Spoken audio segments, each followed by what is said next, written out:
Hello everyone, আসসালামু আলাইকুম। Welcome to easy to go education.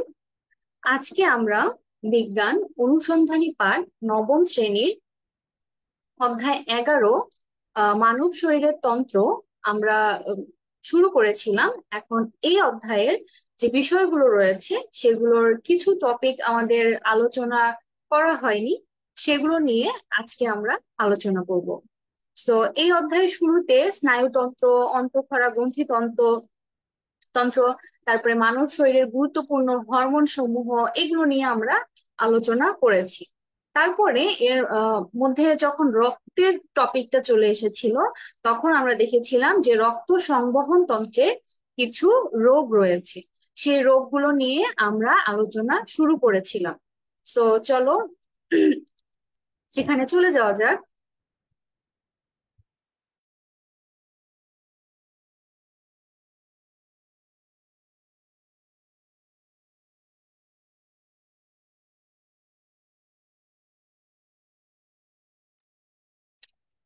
এই যে রক্ত কণিকা, এরপরে হচ্ছে আমরা লিখেছিলাম রক্ত সংবহন তন্ত্রের কয়েকটি রোগের মধ্যে গত লেকচার ভিডিওতে আমরা উচ্চ রক্তচাপ, হার্ট অ্যাটাক এ পর্যন্ত আলোচনা করেছিলাম। আজকে আমরা পরবর্তী যে রোগগুলো রয়েছে সেগুলো নিয়ে আলোচনা করব। যেমন প্রথমেই রয়েছে রক্তে উচ্চ কোলেস্টেরল। দেহের অন্যান্য অঙ্গের মতো হৃৎপিণ্ডে অক্সিজেন এবং খাদ্যসার সরবরাহের প্রয়োজন হয়। হৃৎপিণ্ডের করোনারি ধমনীর গায়ে চর্বি জমা হলে ধমনীতে স্বাভাবিক রক্ত প্রবাহে বিঘ্ন ঘটে। ফলে হৃৎপিণ্ড পর্যাপ্ত অক্সিজেন এবং খাদ্যসার না পাওয়ায় ক্ষতিগ্রস্ত হয়। আমাদের অন্যান্য মানে দেহের অন্যান্য অঙ্গের মতো কিন্তু হৃৎপিণ্ডেরও অক্সিজেন এবং খাদ্যসার সরবরাহের প্রয়োজন হয়। আমরা ধরেই নিলাম যে হৃৎপিণ্ড সচল রাখার জন্য আমাদের অক্সিজেন এবং খাদ্যসার সরবরাহের প্রয়োজন হয়, কিন্তু যখনই যে নালী দিয়ে মানে ধমনী দিয়ে রক্তটা চলাচল করছে, সেখানে যখন অতিরিক্ত চর্বি জমে যায়, তখন কি হয়, জায়গাটা ব্লক হয়ে যায়। ধমনী গাত্রে যখন চর্বিটা জমা হয়, ধমনীটা একটু ব্লক হয়ে যায়, যার ফলে কি রক্ত প্রবাহটা সঠিকভাবে হতে পারে না। এখন হৃৎপিণ্ডে যখন অক্সিজেন সরবরাহকৃত মানে ধমনীর মধ্যে অক্সিজেন সরবরাহ হবে না ঠিক মতো এবং খাদ্যসার সে পর্যাপ্তভাবে পাবে না, তখন সেখানে তার স্বাভাবিক যে কার্যকলাপ সেটা কিন্তু ক্ষতিগ্রস্ত হবে। এবং রক্ত চলাচল যখন কমে যাবে, তখন কিন্তু যেহেতু ঠিকভাবে সে শ্বাস প্রশ্বাস নিতে পারবে না, এজন্য সে বুকে ব্যথা অনুভূত করবে। কোনো একটা ব্যক্তির হৃৎপিণ্ডে যখন অক্সিজেন এবং খাদ্যসার পরিমিত পরিমাণে পৌঁছায় না, তখন রক্ত চলাচলে বাধার সৃষ্টি হয় এবং এই অক্সিজেন এবং খাদ্যসার না পাওয়ার কারণে সে বুকে ব্যথা অনুভূত করতে পারে। এবং এই অবস্থাটাকে বলা হচ্ছে অ্যানজিনা। এছাড়া কি হয়, এছাড়া ধমনীর গায়ে বেশি চর্বি জমা হলে রক্ত প্রবাহ বাধাগ্রস্ত হয়, ফলে করোনারি হৃদরোগের সম্ভাবনাও কিন্তু অনেক বেড়ে যায়। এখন কিন্তু এ ধরনের সমস্যা মানে খুবই কমন। আহ এই অতিরিক্ত ধমনীর গায়ে চর্বি লেগে যাওয়ার ফলে কিন্তু এ ধরনের করোনারি হৃদরোগ গুলো এখন খুব বেশি দেখা যায়। এরপরে আরেকটি রোগ রয়েছে, সেটা হচ্ছে লিউকেমিয়া। দেখা যায় যদি কোনো কারণে রক্তে অস্বাভাবিকভাবে শ্বেত রক্তকণিকার বৃদ্ধি ঘটে, তাহলে কিন্তু এই রোগের লক্ষণগুলো প্রকাশ পায়। আমরা জানি যে শ্বেত রক্তকণিকা কিন্তু আমাদের শরীরে হচ্ছে গার্ডের মতো কাজ করে বা ফাইটারের মতো কাজ করে। বাইরে থেকে কোনো ধরনের কোনো রোগ জীবাণু যদি আমাদের শরীরে প্রবেশ করে, তখন শ্বেত রক্তকণিকা আমাদের দেহের ফাইটার হিসেবে তার বিরুদ্ধে কাজ করে এবং আমাদের অসুস্থ হওয়ার হাত থেকে আমাদেরকে বাঁচায়। কিন্তু কোনো কারণে এই শ্বেত রক্তকণিকারই যখন আবার বৃদ্ধি ঘটে, তখন কিন্তু নানা ধরনের রোগের সৃষ্টি হয়। যেমন অস্থি মজ্জার মধ্যে যদি অধিক হারে শ্বেত রক্তকণিকা উৎপাদন হয়, এই অতিরিক্ত শ্বেত রক্তকণিকা উৎপাদন হওয়ার কারণে পরোক্ষভাবে লোহিত রক্তকণিকা এবং অনুচক্রিকার উৎপাদন কমে যেতে পারে। ফলে কি হবে, যেহেতু আহ, আমাদেরকে এই রক্ত কণিকা গুলো আমাদের দেহে ব্যালেন্স আকারে থাকতে হয়, যেহেতু একটার আধিক্য দেখা দিচ্ছে, আরেক বাকি উপাদানগুলো হচ্ছে ধীরে ধীরে কমে যেতে থাকবে। তাহলে লোহিত রক্ত কণিকার অভাবে কিন্তু অক্সিজেনের ঘাটতি হয়, যার ফলে রোগী দুর্বল বোধ করে এবং ফ্যাকাশে হয়ে যায় এবং তার শ্বাসকষ্ট দেখা দেয়। অনুচক্রিকার অভাবে কি হবে? অনুচক্রিকার অভাবে হচ্ছে রক্ত জমাট বাঁধতে পারবে না। আমরা গত লেকচার ভিডিওতে অনুচক্রিকা নিয়ে আলোচনা করেছিলাম, সেখানে আমরা দেখেছিলাম যে অনুচক্রিকার কাজ হচ্ছে কোনো স্থান যদি কেটে যায় সেই ক্ষত স্থানে দ্রুত রক্ত জমাট বাঁধতে এই অনুচক্রিকা সাহায্য করে থাকে। এখন যদি আমাদের দেহে পর্যাপ্ত পরিমাণে অনুচক্রিকা না থাকে, তাহলে কি হবে? কোনো অ্যাক্সিডেন্ট বা কোনো ক্ষতের সৃষ্টি হলে সেখানে রক্ত জমাট বাঁধতে পারবে না এবং অনেক সময় কোনো আঘাত ছাড়াই অস্বাভাবিক রক্তক্ষরণ হবে। বিষয়টি কিন্তু অনেক সিরিয়াস এবং অধিক হারে শ্বেত রক্তকণিকা উৎপন্ন হলেও সেগুলো আসলে ক্যান্সার কোষ এবং শ্বেত রক্তকণিকার স্বাভাবিক কাজে রোগ প্রতিরোধে অক্ষম হয়। এবং এর ফলে কি হয়, লিউকেমিয়া আক্রান্ত ব্যক্তি কিন্তু সহজেই বিভিন্ন রোগ জীবাণু দিয়ে আক্রান্ত হয়ে পড়ে। এভাবে রক্তের 3 ধরনের কোষের প্রায় প্রতিটিরই কিন্তু স্বাভাবিক কাজ ঠিক মতো হয় না এবং এ রোগের এই কাজগুলো যখন ঠিক মতো হচ্ছে না, এটা হচ্ছে এ রোগের একটা অন্যতম লক্ষণ। তবে লিউকেমিয়ার আবার প্রকারভেদ অনুসারে লক্ষণের তারতম্য হতে পারে।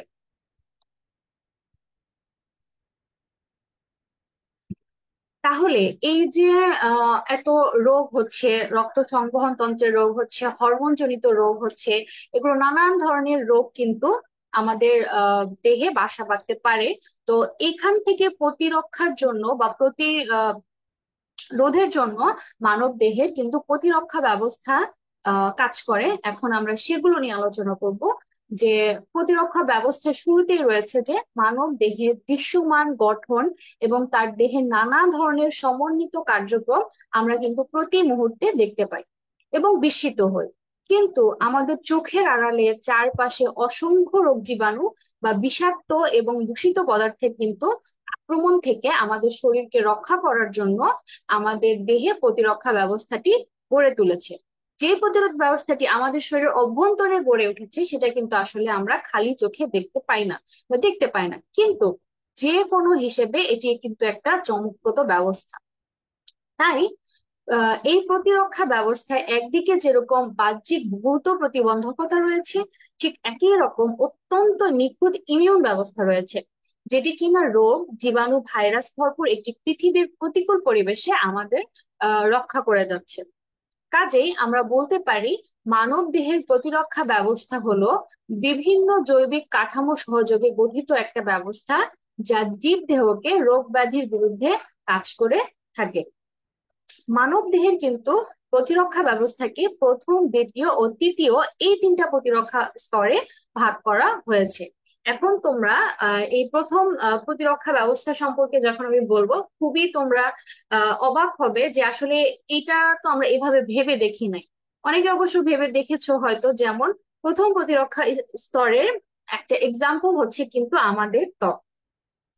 সো ত্বক কিন্তু আমাদের দেহকে রক্ষা করছে বাইরের বিভিন্ন আঘাত থেকে, বা আরো কিছু ব্যাকটেরিয়া ভাইরাস বা এরকম অনেক ধরনের কিন্তু হার্মফুল জিনিস থেকে ত্বক কিন্তু আমাদেরকে ইনিশিয়ালি বা প্রথম প্রতিরক্ষা স্তর হিসেবে আমাদেরকে সেফটি দিয়ে থাকে। সো মানব দেহের প্রথম প্রতিরক্ষা স্তরটি একটা রাসায়নিক ও ভৌত প্রতিবন্ধকতা সৃষ্টি করে থাকে, যেন বাইরের কোনো অণুজীব বা কণা দেহের ভেতরে প্রবেশ করতে না পারে। এবং এটি যেহেতু সুনির্দিষ্ট কোনো অণুজীব বা কণার বিরুদ্ধে প্রতিরোধ সৃষ্টি না করে, এটি সাধারণ প্রতিরোধ ব্যবস্থা গড়ে তোলে। তাই এই প্রতিরক্ষা স্তরটি অনির্দিষ্ট বা নন স্পেসিফিক স্তর নামেও পরিচিত। ধরো তোমাদের কোশ্চেনে ডিরেক্টলি এই প্রথম প্রতিরক্ষা স্তর কথাটি উল্লেখ না করে নন স্পেসিফিক স্তর উল্লেখ করে দেয়া হলো। সো টেনশন নেওয়ার কোনো কারণ নেই, তোমরা এর আরেকটা নামও জেনে গেলে এখন নিশ্চয়ই এরকম প্রশ্ন আসলে তোমরা আইডেন্টিফাই করতে পারবে যে হচ্ছে আসলে তোমাদের কোন বিষয়ে জানতে চাওয়া হচ্ছে। সো এখানে তোমরা একটা চিত্র দেখতে পারবে, সেটা আমি একটু পরে দেখাচ্ছি। আগে স্কিন সম্পর্কে একটু বলে নেই, বা ত্বক। ত্বক হচ্ছে আমাদের শরীরের সবচেয়ে বড় অঙ্গ। কেন বড় অঙ্গ বলা হচ্ছে বলতো? কারণ এই ত্বক কিন্তু আমাদের সম্পূর্ণ শরীর জুড়ে আবৃত করে রেখেছে আমাদের শরীরকে, এবং এইটা হচ্ছে সবচেয়ে বড় আকারে কিন্তু ছড়িয়ে ছিটিয়ে আছে। সো একটা মানুষ খাটো লম্বা যে আকৃতিরই হোক না কেন, তার শরীরের সবচেয়ে বড় অঙ্গটি হচ্ছে তার ত্বক, কারণ সেটা হচ্ছে সারা শরীর জুড়ে অবস্থান করছে। এবং এটি হচ্ছে বায়ুরোধী, জলাভেদ্য এবং অধিকাংশ পদার্থের জন্য অবেদ্য। না, তাহলে যদি অভেদ্য না হতো তাহলে কিন্তু ইজিলি যে কোনো কিছু আমাদের স্কিন ভেদ করে আমাদের শরীরের ভেতরে প্রবেশ করতে পারতো। সো আমাদের শরীরকে আক্রমণকারী ব্যাকটেরিয়া, ভাইরাস অথবা ফাঞ্জাইয়ের বিরুদ্ধে ত্বক কিন্তু সবার প্রথম একটা কার্যকর প্রতিরোধ ব্যবস্থা গড়ে তোলে। এখন কিছু কিছু ভাইরাস আছে যেগুলো হচ্ছে অনেক বেশি পাওয়ারফুল। সো এরকম মানে কতগুলো ভাইরাস ছাড়া এমন কোনো রোগ সৃষ্টিকারী জীবাণু নেই যা অক্ষত ত্বকের ভেতর দিয়ে দেহে প্রবেশ করতে পারে। তাই মানব ত্বকে উপকারী ব্যাকটেরিয়া কিন্তু সবসময়ই থাকে। আমাদের দেহের মধ্যে কিন্তু সব সময় অসংখ্য ব্যাকটেরিয়া রয়েছে। ব্যাকটেরিয়া শুনলে কিন্তু আমাদের এটাকে নেগেটিভলি নেওয়ার কিছু নাই, উপকারী ব্যাকটেরিয়াও কিন্তু থাকতে পারে। কিন্তু যখন ক্ষতিকর ব্যাকটেরিয়া আমাদের শরীরে চলে আসে তখন কিন্তু এই উপকারী ব্যাকটেরিয়া তাকে ডমিনেট করে, সো ক্ষতিকর ব্যাকটেরিয়া সেখানে বাঁচতে পারে না। কারণ ত্বকের স্বাদ ও ঘাম গ্রন্থি থেকে যে তেল ও ঘাম বের হয় তা হচ্ছে আমাদের ত্বককে কিন্তু অ্যাসিডিক করে তোলে। এবং আহ, যে পরিবেশে হচ্ছে জীবাণু বাঁচতে পারে না বা বংশবৃদ্ধি করতে পারে না, সো ক্ষতিকর ব্যাকটেরিয়া আমাদের শরীরে এসে সে হচ্ছে আহ তার স্বাভাবিক যে বংশবৃদ্ধি বা বেঁচে থাকার জন্য যে এনভায়রনমেন্ট দরকার সেটা পায় না, সো সে আলটিমেটলি সেখানে টিকতে পারে না। অন্যদিকে ত্বকে যেসব উপকারী ব্যাকটেরিয়া থাকে সেগুলো যে অ্যাসিড ও বিপাকীয় বর্জ্য ত্যাগ করে, সেসব পদার্থ ত্বকের উপর মানে ব্যাকটেরিয়া দমনে কার্যকর ভূমিকা পালন করে থাকে। শ্বেত ও ঘাম ভর্তির ক্ষরণেও কিন্তু জীবাণুনাশক ক্ষরণেও অনেক জীবাণুনাশক পদার্থ থাকে।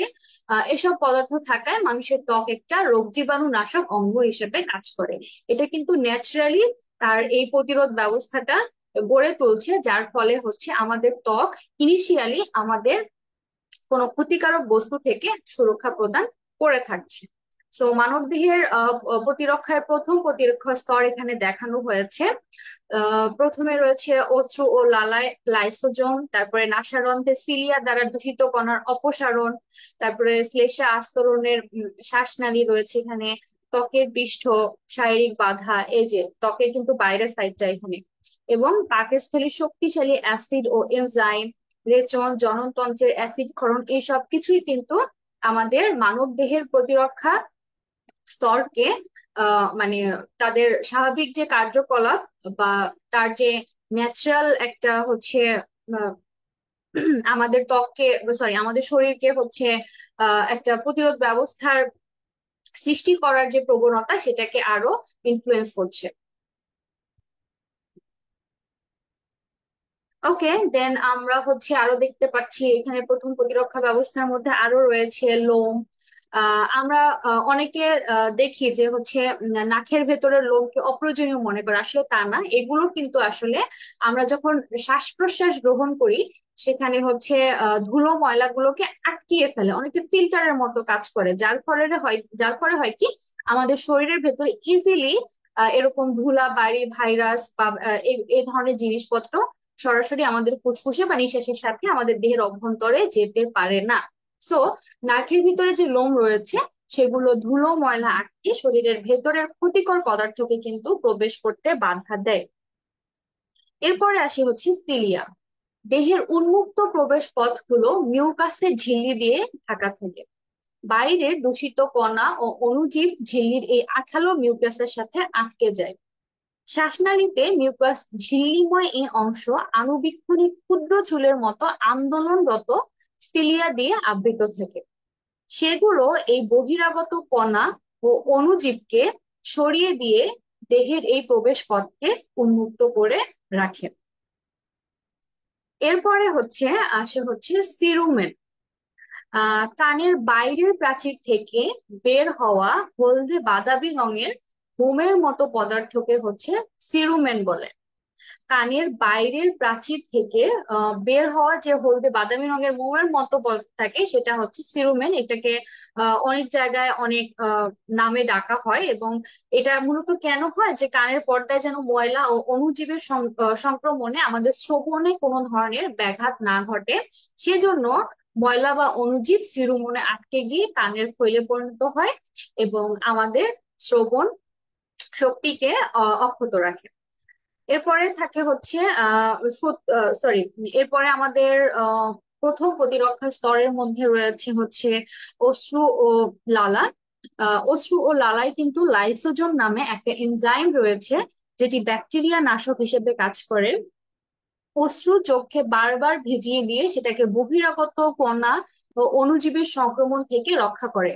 সো দেখবা যে আমাদের চোখে যদি কোনো ধুলা বালু বা এরকম কিছু পড়ে, তাহলে কি হয়, আমাদের চোখ থেকে পানি চলে আসে। এই পানিটার মাধ্যমে বা এই অশ্রুর মাধ্যমে কিন্তু সেই ময়লাটা আমাদের চোখ থেকে বের হয়ে গিয়ে আমাদের চোখকে সুরক্ষা দিয়ে থাকে। লালা মুখ গহ্বরকে সিক্ত ও পিচ্ছিল রাখে, একই সঙ্গে মুখ গহ্বরের প্রাচীর যেন শুকিয়ে না যায় সেটিও কাজ করে থাকে। এ কারণে কোনো জীবিত ব্যাকটেরিয়া সহজে মুখের ক্ষতি করতে পারে না।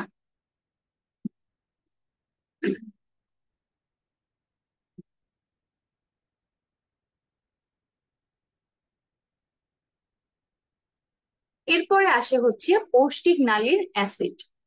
আমাদের দৈনন্দিন খাবার ও পানির সঙ্গে অনেক ধরনের ক্ষতিকর জীবাণু বা অণুজীব পাকস্থলীতে পৌঁছালেও পাকস্থলী শক্তিশালী হাইড্রোক্লোরিক অ্যাসিড ও প্রোটিওলাইটিক এনজাইমের ক্রিয়ায় সেগুলো টিকে থাকতে পারে না এবং সেখানে ধ্বংস হয়ে যায়। এরপরে আসে হচ্ছে রেচন জননতন্ত্রের অ্যাসিড। রেচন ও জননতন্ত্রের সঙ্গে সংশ্লিষ্ট অঙ্গের ক্ষরণ অ্যাসিডিক ও আঠালো বলে দেহের ভেতরে কোনো অণুজীব প্রবেশ করতে চাইলে সেগুলো আঠালো এই ক্ষরণে আটকে যায়। পরে এগুলো মূত্রের সঙ্গে বের হয়ে যায় কিংবা ফ্যাগোসাইটিক এসে এগুলোকে ফ্যাগোসাইড এসে এগুলোকে গ্রাস করে ফেলে। যোনিতে যে উপকারী ব্যাকটেরিয়া থাকে সেগুলো ল্যাকটিক অ্যাসিড ক্ষরণ করে পিএইচ এর সাম্যতা রাখার পাশাপাশি অণুজীবের বংশবৃদ্ধি হতে বাধা দেয়। ওকে, আশা করি তোমরা প্রথম প্রতিরক্ষা স্তর সম্পর্কে ইনফরমেশন গুলা খুবই ভালোভাবে বুঝতে পেরেছো। এবং এখন তাহলে আমরা মুভ করব দ্বিতীয় প্রতিরক্ষা স্তরে বা সেকেন্ড লাইন অফ ডিফেন্সে। প্রথম প্রতিরক্ষা স্তর ভেদ করে যদি দেহের ভেতরে কোনো অণুজীব বা অণুকণা প্রবেশ করতে পারে, তখন দ্বিতীয় প্রতিরক্ষা স্তর হিসেবে শরীরের ইমিউন ব্যবস্থা সেগুলোর বিরুদ্ধে কিন্তু সক্রিয় প্রতিরোধ গড়ে তোলে। কোষীয় ও রাসায়নিক প্রতিরক্ষা নিয়ে গঠিত এই স্তরটি প্রথম প্রতিরক্ষা স্তরের মতোই কিন্তু অনির্দিষ্ট বা নন স্পেসিফিক। এই প্রতিরোধ ব্যবস্থা শরীরের নিজের কোষ এবং বাইরের অণুজীবের মধ্যে পার্থক্য করতে পারে। তাই শরীরের নিজের সুস্থ কোষের কোনো ক্ষতি না করে শুধু বাইরের অণুজীবকে সে ধ্বংস করে দেয়। একটা স্পেসিফিক অণুজীবকে সে টার্গেট করে এবং সেটাকে সে ধ্বংস করে দেয়। দ্বিতীয় প্রতিরক্ষা স্তর নিচের প্রতিরক্ষা পদ্ধতিগুলো নিয়ে গঠিত। এখন আমরা এই প্রতিরক্ষা পদ্ধতিগুলো দেখব। তার মধ্যে প্রথমেই রয়েছে হচ্ছে ফ্যাগোসাইট। ফ্যাগোসাইট হচ্ছে অস্থিমজ্জা থেকে উৎপন্ন হওয়া এক ধরনের বড় আকারের শ্বেত রক্তকণিকা। এখন এখানে যেহেতু শ্বেত রক্তকণিকার কথা চলেই আসলো, তোমরা কিন্তু ইতিমধ্যে গত লেকচার ভিডিওতে দেখেছিলে আমি যখন শ্বেত রক্তকণিকা পড়াচ্ছিলাম, ওখানে একটা কথা বারবার বলছিলাম যে এই শ্বেত রক্তকণিকা কিন্তু ফ্যাগোসাইটোসিস প্রক্রিয়ায় জীবাণু ভক্ষণ করে মানে আমাদের শরীরকে রোগ হওয়া থেকে মানে প্রতিরক্ষা দিতে পারে। সো এখানে আবার সেটা চলে এসেছে যে সো এইখানে এই কথাটা আবার চলে আসছে যে ফ্যাগোসাইট হচ্ছে অস্থিমজ্জা থেকে উৎপন্ন হওয়া এক ধরনের বড় আকারের শ্বেত রক্তকণিকা, যেগুলো অন্য অণুজীব বা বহিরাগত কণা গ্রাস করে দেহের প্রতিরক্ষা ব্যবস্থায় সহায়তা করে। সো দুটি প্রধান ফ্যাগোসাইটিক কণিকা হচ্ছে নিউট্রোফিল ও ম্যাক্রোফেজ। আহ এই ফ্যাগোসাইটিক কণিকা দুটোর নাম তোমরা মনে রাখবে, সেটা হচ্ছে নিউট্রোফিল ও ম্যাক্রোফেজ। দেহের জীবাণু সংক্রমণ হলে নিউট্রোফিল রক্তে আর ম্যাক্রোফেজ নির্দিষ্ট টিস্যুতে হাজির হয়ে ফ্যাগোসাইটোসিস প্রক্রিয়ায় জীবাণুকে গ্রাস করতে শুরু করে। তো আমি তোমাদেরকে যেটা বললাম যে শ্বেত রক্তকণিকা হচ্ছে এই ফ্যাগোসাইটোসিস প্রক্রিয়ায় জীবাণুকে গ্রাস করে এবং এটা আসলে কোথায় হয়, দ্বিতীয় প্রতিরক্ষা স্তরে হয়। সো এখানে আরো দুইটা কণিকা সম্পর্কে তোমরা জানলে, সেটা হচ্ছে নিউট্রোফিল এবং ম্যাক্রোফেজ, এবং এটা কোথায় কোথায় কাজ করে। নিউট্রোফিল রক্তে কাজ করে এবং ম্যাক্রোফেজ হচ্ছে নির্দিষ্ট টিস্যুতে কাজ করে। সেখানে তারপরে নির্দিষ্ট টিস্যুতে হাজির হয়ে ফ্যাগোসাইটোসিস প্রক্রিয়া জীবাণুকে গ্রাস করতে শুরু করে। এরপর ম্যাক্রোফেজ যে শুধু জীবাণু গ্রাস করে ও হজম করে তা কিন্তু নয়, এটা হচ্ছে পুরনো রক্তকণিকা, মৃত টিস্যু খণ্ড ও কোষীয় আবর্জনা গ্রাস করে আবর্জনা ভূক হিসেবেও কিন্তু বর্জ্য পরিষ্কার করার দায়িত্ব পালন করে। সো আমরা নিউট্রোফিলের কাজ দেখলাম, ম্যাক্রোফেজের আরো দুইটা কাজ দেখলাম, যে সে টিস্যুতে থাকে এবং সে হচ্ছে শুধুমাত্র যে জীবাণু গ্রাস ও হজম করছে তা নয়, সে কিন্তু আহ একটা বর্জ্য পরিষ্কারক হিসেবেও দায়িত্ব পালন করছে। এরপরে আসে হচ্ছে সহজাত মারণ কোষ। সহজাত মারণ কোষ বা এনকে কোষ হচ্ছে লিম্ফোসাইট জাতীয় বিশেষ এক ধরনের শ্বেত রক্তকণিকা, যা হচ্ছে টিউমার কোষ ও ভাইরাসে আক্রান্ত কোষের প্লাজমা ঝিল্লিতে কিছু নির্দিষ্ট পরিবর্তনকে শনাক্ত করে সেই সব কোষগুলোকে ধ্বংস করে দেয়। এনকে কোষের আক্রমণে টার্গেট কোষের ঝিল্লিতে ছিদ্র সৃষ্টি হয় এবং কোষটি ধ্বংস করার জন্য এনকে কোষ সেই ছিদ্র পথে কোষের ভেতরে বিশেষ এনজাইম প্রবেশ করিয়ে দেয় এবং সেই কোষটিকে ধ্বংস করে দেয়। এদের মানে ওয়ার্কিং সিস্টেমটা কিন্তু অনেক ইন্টারেস্টিং, যে হচ্ছে সে যখন এক ধরনের এটা টিউমার কোষ বা ভাইরাস আক্রান্ত কোষের কিছু পরিবর্তন সে দেখতে পায়, সেটাকে শনাক্ত করে এবং তারপরে সেগুলো শনাক্ত করার পরে কিন্তু ধ্বংস করে ফেলে।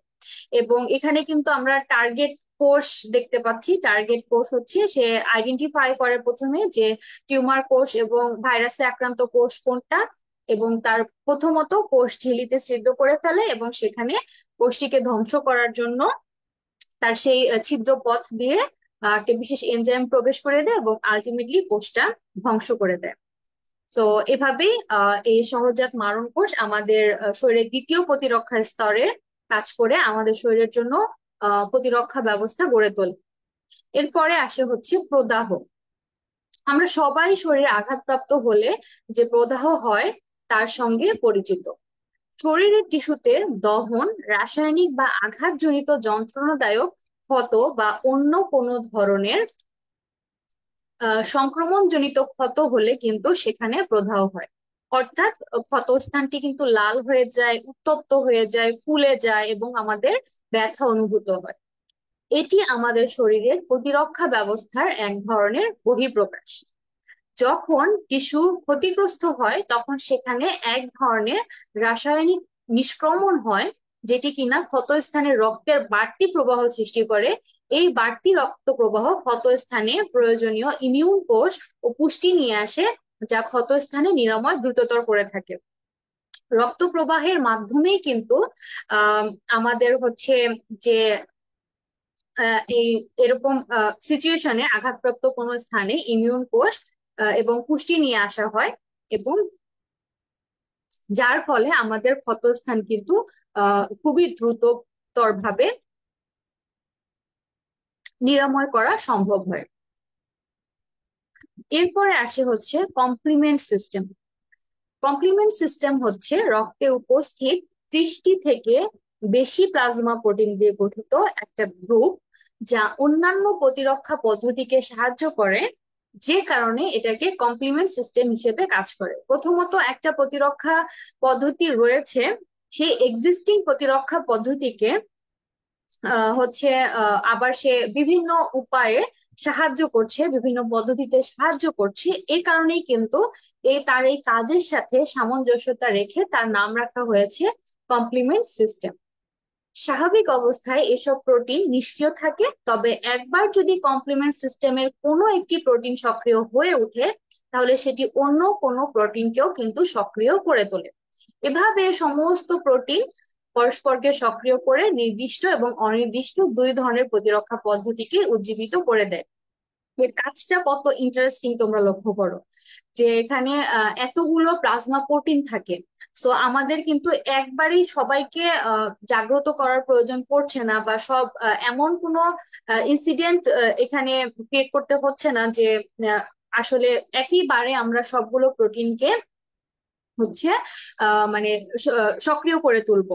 এখানে যেহেতু একটা প্রোটিন যদি সক্রিয় হয়ে ওঠে তাহলে সে কি করে, তার প্রথম কাজ থাকে হচ্ছে বাকি যে প্রোটিন গুলো রয়েছে সেগুলোকে সক্রিয় করে তোলে।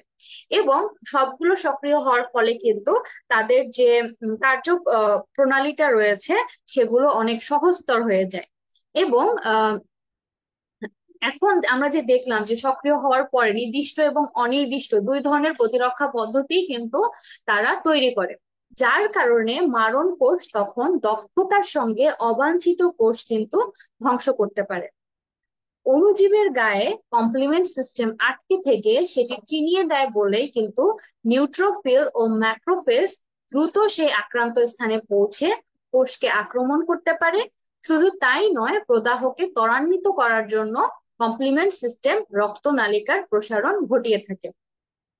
আমরা কিন্তু অলরেডি এই নামগুলো সাথে পরিচিত হয়ে গেছি যে নিউট্রোফিল ও ম্যাক্রোফেজ, একটা থাকে হচ্ছে রক্তে, আরেকটা হচ্ছে টিস্যুতে। এবং সেগুলো হচ্ছে আমাদের মানে শরীরের কি কি কাজে আসতেছে এগুলো অলরেডি আমরা জেনে গেছি। এখন আমরা কমপ্লিমেন্ট সিস্টেমটা কিভাবে কাজ করে এটাও দেখলাম। এখানে একটা চিত্র রয়েছে যে আমাদের দেহে প্রদাহজনিত প্রতিক্রিয়ার সৃষ্টি হয়। সাপোজ তোমার ত্বকের মধ্যে একটা পিন দিয়ে পুশ করা হলো। সো পিন দিয়ে পুশ করার ফলে কি সেখানে তার কোষটা হচ্ছে ক্ষতিগ্রস্ত হলো। এর ফলে কি হয়, মাস্ট কোষ থেকে নিঃসৃত হিস্টামিন হয় এবং এখানে রক্তনালী দেখা যাচ্ছে। এবং এই যে পিন দিয়ে এখানে ক্ষতিগ্রস্ত হলো ত্বকের একটা অংশ, এখানে কিন্তু ব্যাকটেরিয়ার সৃষ্টি হচ্ছে। এবং ব্যাকটেরিয়ার সৃষ্টি থেকে ধরো এখানে এই স্থানটা স্বাভাবিকের চেয়ে ফুলে উঠেছে। এখন এই যে আমাদের রক্তনালীটা রয়েছে, এই রক্তনালীটা তখন কি হয়, প্রসারিত হয়ে যায়। প্রসারিত হয়ে এবং আরো প্রবেশযোগ্য হয়ে ওঠে। তখন কি হয়, এইখান থেকে ফ্যাগোসাইট আর তার তরলের স্থানান্তর ঘটে। এগুলো গিয়ে কি করে, সেই যে ব্যাকটেরিয়া গুলো রয়েছে সেগুলোকে ভক্ষণ করে ফেলে। এবং এই যে ফ্যাগোসাইট ব্যাকটেরিয়াকে গ্রাস করে ফেলছে, ফলে আমাদের ক্ষতস্থানে যে ফোলা অংশটা ছিল বা যে ত্বকের মধ্যে অস্বাভাবিকতার সৃষ্টি হয়েছিল সেটা কিন্তু ধীরে ধীরে আবার আগের মতো স্বাভাবিক হয়ে আসে। সো এটাই হচ্ছে আমাদের একটা প্রদাহজনিত প্রতিক্রিয়ার উদাহরণ ছিল। এখন আমরা মুভ করব হচ্ছে এর পরের যে দ্বিতীয় প্রতিরক্ষা স্তরের আহ উপাদান রয়েছে ইন্টারফেরন সেটাতে। ইন্টারফেরন হচ্ছে মানব দেহের সহজাত ইমিউন ব্যবস্থাপনার একটা অংশ। ভাইরাসে আক্রান্ত হওয়ার প্রতিক্রিয়া হিসেবে এবং ভাইরাসের বংশবৃদ্ধি বন্ধ করতে আক্রান্ত কোষ থেকে ইন্টারফেরন নামে এক বিশেষ ধরনের ক্ষুদ্র সিগন্যালিং প্রোটিন উৎপন্ন হয়। ব্যাপনের মাধ্যমে ইন্টারফেরন আশেপাশের সুস্থ কোষে ছড়িয়ে পড়ে, ওইসব কোষের ঝিল্লিতে যুক্ত হয় এবং সুস্থ কোষগুলোকে আরো ইন্টারফেরন তৈরি করতে প্রেরণা দিয়ে থাকে, যার ফলে ভাইরাস অন্য সুরক্ষিত কোষগুলোকে আক্রমণ করতে পারে না। এখন এই যে এখানে একটা কথা বলা হয়েছে ব্যাপনের মাধ্যমে, আশা করি তোমরা এই ব্যাপন প্রক্রিয়া সম্পর্কে ইতিমধ্যে শুনেছো। আমি তোমাদের আরেকবার বলে নেই, ব্যাপন কি। ব্যাপন মানে হচ্ছে ছড়িয়ে পড়া। তোমরা যদি এভাবে মনে রাখো যে ব্যাপন মানে হচ্ছে ছড়িয়ে পড়া। ফর এক্সাম্পল, তোমার হচ্ছে বাসায় কোনো ফলমূল আছে, যে ফলমূলটা পেকে গিয়েছে, যেমন ধরো তোমার বাসায় কাঁঠাল আছে, কাঁঠাল পেকে গিয়েছে, সো এখান থেকে একটা যে মিষ্টি গন্ধ তোমার পুরা রুমের মধ্যে বা যে স্থানে রেখেছো ছড়িয়ে পড়ছে। এই যে যে ছড়িয়ে পড়ার বিষয়টা সেটা হচ্ছে ব্যাপন। আবার ধরো তুমি এক গ্লাস স্বচ্ছ পানির মধ্যে এক ড্রপ ধরো নীল কালার ছেড়ে দিলে, সেই কালারটা যে পুরো পানির মধ্যে ছড়িয়ে গিয়ে পুরো পানিটা নীল বর্ণ ধারণ করলো। অথবা ধরো তুমি একটা পারফিউম ইউজ করছো, সেটা স্প্রেস করার পরে সেখান থেকে যে সুগন্ধিটা ছড়াচ্ছে সেটা কিন্তু আলটিমেটলি বাতাসের সাথে চারপাশে ছড়িয়ে পড়ছে। সো এই ছড়িয়ে পড়ার যে ব্যাপারটা সেটাই হচ্ছে ব্যাপন প্রক্রিয়া আর কি। সো এই ব্যাপনের মাধ্যমে ইন্টারফেরন আশেপাশের যে সুস্থ কোষগুলো রয়েছে সেগুলোতে হচ্ছে ছড়িয়ে পড়ে এবং ওইসব কোষের ঝিল্লিতে যুক্ত হয় এবং সুস্থ কোষগুলোকে আরো ইন্টারফেরন তৈরি করতে প্রেরণা দিয়ে থাকে, যার ফলে ভাইরাস কিন্তু অন্য সুরক্ষিত কোষগুলোকে আক্রমণ করতে পারে না। ইন্টারফেরন কিন্তু চিকিৎসার কাজেও ব্যবহার করা হয়। কৃত্রিম উপায়ে ইন্টারফেরন আলফা এবং ইন্টারফেরন বেটা তৈরি করা হয়েছে, যেগুলো হচ্ছে হেপাটাইটিস বি এবং সি এর মতো ভাইরাল সংক্রমণ প্রতিরোধের কাজে ব্যবহার করা হয়। কৃত্রিম উপায়ে ইন্টারফেরন আলফা এবং ইন্টারফেরন বেটা এই দুইটা যে তৈরি করা হয়েছে, এই দুইটার নাম তোমরা মনে রাখবা।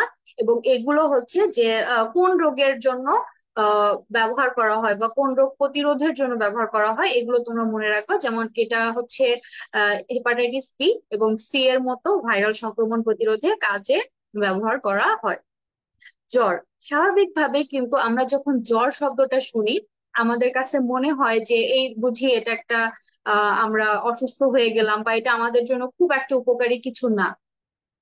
কিন্তু এই জ্বর কিন্তু আমাদের প্রতিরক্ষা ব্যবস্থার প্রতিরক্ষক হিসেবে কাজ করে। সো স্বাভাবিকভাবে যখন জ্বর হয়, আমাদের শরীরে কিন্তু যে তাপমাত্রাটা রয়েছে সেটা বেড়ে যায়। তার মানে কি, আমাদের দেহের অভ্যন্তরে যখন কোনো মানে কোনো ক্ষতিকারক পদার্থ বা এমন কিছু যা আমাদের দেহের স্বাভাবিক কার্যকলাপে বাধা সৃষ্টি করছে বা আমাদের শরীরের জন্য ক্ষতিকারক হচ্ছে, তখন সেই ব্যাকটেরিয়া বা ভাইরাসের বিরুদ্ধে আমাদের শরীর হচ্ছে ফাইট করে।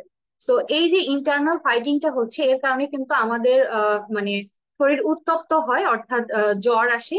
এবং আমরা কি করি, এই জ্বর আসলে সবার আগে ভেবে নিই যে এটা আমাদের জন্য অনেক ক্ষতিকারক, আমরা প্যারাসিটামল বা এই ধরনের ওষুধ সেবন করে থাকি। কিন্তু বিজ্ঞানীদের মতে আহ, জ্বর আসার সাথে ইমিডিয়েটলি এ ধরনের কোনো ঔষধ সেবন করা উচিত নয়। আমাদের শরীরকে আসলে তাদের মানে ইন্টারনাল যে ইমিউন সিস্টেম, সেটার মাধ্যমে সেই ক্ষতিকারক বস্তুর বিরুদ্ধে ফাইট করতে দেওয়ার জন্য কিছুটা সময় দেওয়া উচিত। এবং একটা সময় কিন্তু জ্বরের যে তীব্রতাটা বা জ্বর কিন্তু আস্তে আস্তে কমে আসে। তখন কি হয় যে আমাদের শরীর দেখা যাচ্ছে ফাইট করার পরে তার জীবাণু বা ক্ষতিকারক যে পদার্থটা রয়েছে সেটার বিরুদ্ধে লড়ে আমাদের শরীরকে আবার স্বাভাবিক এবং সুস্থ করে তোলে, যার ফলে কিন্তু আমাদের যে স্বাভাবিক তাপমাত্রা রয়েছে দেহের, এটা আবার স্বাভাবিক অবস্থায় ফিরে আসে। সো এখন জ্বর সম্পর্কে এখানে যে ইনফরমেশন গুলা রয়েছে, আমি একটু সেগুলো তোমাদেরকে বলি। যে জ্বর মানে কি, দৈহিক তাপমাত্রা যখন স্বাভাবিকের চেয়ে বেশি হয়ে যায় সেটাই এখানে বলা হচ্ছে জ্বর, এবং এটা হচ্ছে দ্বিতীয় প্রতিরক্ষা স্তরের একটা গুরুত্বপূর্ণ অস্ত্র।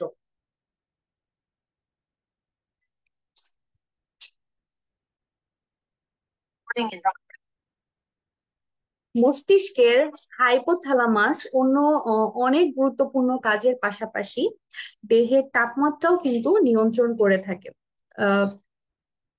মাইক্রোফেজ নামে শ্বেত রক্তকণিকা যখন ভাইরাস, ব্যাকটেরিয়া বা বহিরাগত কণাকে শনাক্ত ও আক্রমণ করে, তখন কোষগুলো রক্ত প্রবাহে পাইরোজেন নামক এক ধরনের জৈব অণু ক্ষরণ করে থাকে। এই পাইরোজেন হাইপোথ্যালামাসে বিপাকীয় পরিবর্তন ঘটিয়ে দেহের তাপমাত্রাকে উচ্চতর মাত্রায় নির্ধারণ করায়, আমরা যেটাকে জ্বর বলে থাকি। জ্বর হলে দেহকোষের বিপাকীয় হার বেড়ে যায়, প্রতিরক্ষা পদ্ধতি ও টিস্যুর ক্ষয়পূরণ দ্রুততর হয়, এবং উচ্চ তাপমাত্রায় রোগ সৃষ্টিকারী জীবাণুর বেঁচে থাকা কষ্টসাধ্য হয়ে যায়।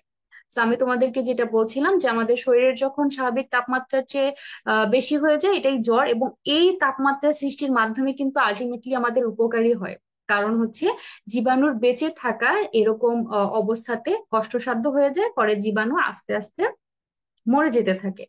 এবং জ্বর শেষে যখন পাইরোজেনের ক্ষরণ বন্ধ হয়ে যায়, তখন দেহের তাপমাত্রা আবার স্বাভাবিক হয়ে ফিরে আসে। এখন আমরা প্রথম প্রতিরক্ষা স্তর সম্পর্কে জানলাম, দ্বিতীয় প্রতিরক্ষা স্তর সম্পর্কে জানলাম। এবার আমরা তৃতীয় প্রতিরক্ষা স্তর সম্পর্কে জানবো। প্রথম ও দ্বিতীয় প্রতিরক্ষা স্তর অনির্দিষ্ট বা নন স্পেসিফিক, অর্থাৎ কোনো নির্দিষ্ট রোগ সৃষ্টিকারী জীবাণু।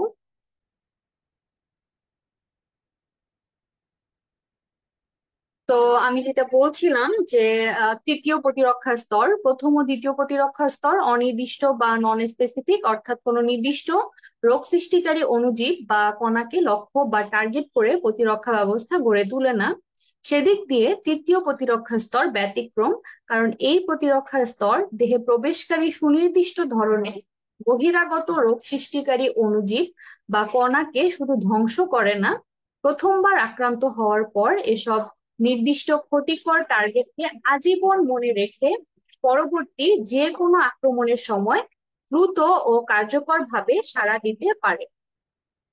তৃতীয় প্রতিরক্ষা স্তরের কর্মকাণ্ড ইমিউন সাড়া, এই যে কর্মকাণ্ড সেটা ইমিউন সাড়া বা ইমিউন রেসপন্স বলা হয়ে থাকে। তৃতীয় প্রতিরক্ষা স্তরের বৈশিষ্ট্যগুলো হচ্ছে এরকম: টার্গেট বা তারপরে আছে হচ্ছে মেমোরি কোষ।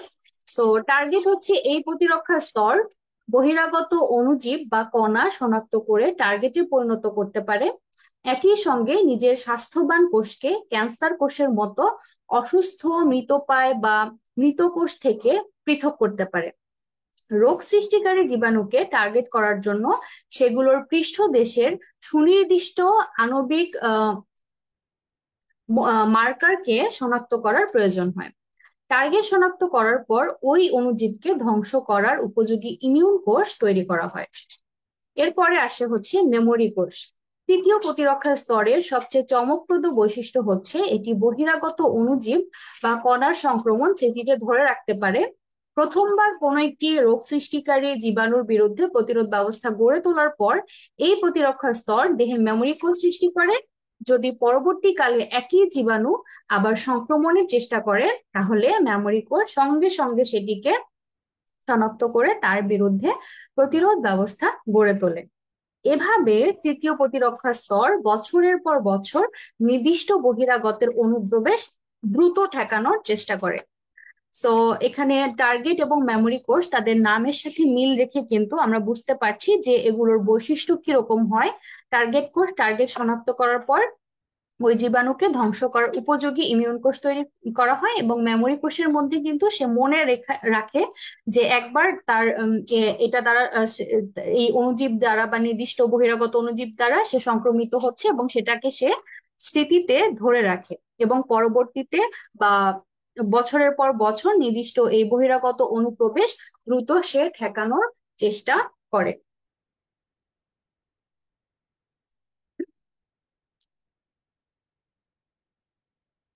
এরপরে আমরা আরেকটি প্রতিরক্ষা স্তর সম্পর্কে জানবো, যে তৃতীয় প্রতিরক্ষা স্তরে আরেকটা টপিক হচ্ছে সামগ্রিক প্রতিরক্ষা। আমরা নাম শুনেই বুঝতে পারছি যে এটা শুধু নির্দিষ্ট স্থানে প্রতিরক্ষা ব্যবস্থা সৃষ্টি না করে শরীরের যে কোনো অংশে হতে পারে। অর্থাৎ তৃতীয় প্রতিরক্ষা স্তর সমগ্র দেহকে রক্ষা করে। অনুপ্রবেশকারী জীবাণুর বিরুদ্ধে প্রতিরোধ ব্যবস্থা শুধু দেহের নির্দিষ্ট অংশে কার্যকর না থেকে শরীরের যে কোনো অংশে কার্যকর হতে পারে। এরপরে আসি হচ্ছে বি সেল। বি সেল এবং টি সেল মানুষের ইমিউন প্রক্রিয়ার অত্যন্ত গুরুত্বপূর্ণ দুটি উপাদান। এই শ্বেত রক্তকণিকাগুলো অভিযোজিত ইমিউন প্রক্রিয়ার সঙ্গে ঘনিষ্ঠভাবে যুক্ত, এবং প্রত্যেকটি বি সেল নির্দিষ্ট অ্যান্টিজেনকে একটি জীবাণুর পৃষ্ঠদেশের সুনির্দিষ্ট আণবিক গঠন বা মার্কার শনাক্ত করতে পারে, এবং শনাক্ত করার পর সেটি কার্যকর হয়ে উঠে দ্রুত বিভাজিত হতে শুরু করে। বি সেল শনাক্তকারী জীবাণুকে প্রতিরোধ করার জন্য অ্যান্টিবডি তৈরি করে সেগুলোকে রক্তের মাঝে ছড়িয়ে দেয়। এছাড়াও প্রতিরোধ শেষে এই জীবাণুকে পরবর্তীকালে শনাক্ত করার জন্য কিছু বি সেল পরিবর্তিত হয়ে মেমোরি কোষে পরিণত হয়। এখানে চিত্রে তোমরা টি সেল এবং বি সেল দেখতে পাচ্ছ। এখন বি সেল সম্পর্কে তো আমরা কিছুটা ধারণা পেলাম যে এটা আসলে কিভাবে কাজ করে, বা এটা একসময় পরিবর্তিত হয়ে যে মেমোরি কোষে পরিণত হয় এগুলো। এখন তাহলে আমরা এই টি সেল সম্পর্কে একটু জানবো। টি সেল হচ্ছে এটা কোনো অ্যান্টিবডি তৈরি না করেই কিন্তু ইমিউন প্রক্রিয়াকে নিয়ন্ত্রণ করে থাকে। কিন্তু বি সেলে আমরা কি দেখেছিলাম যে এটা কিন্তু অ্যান্টিবডি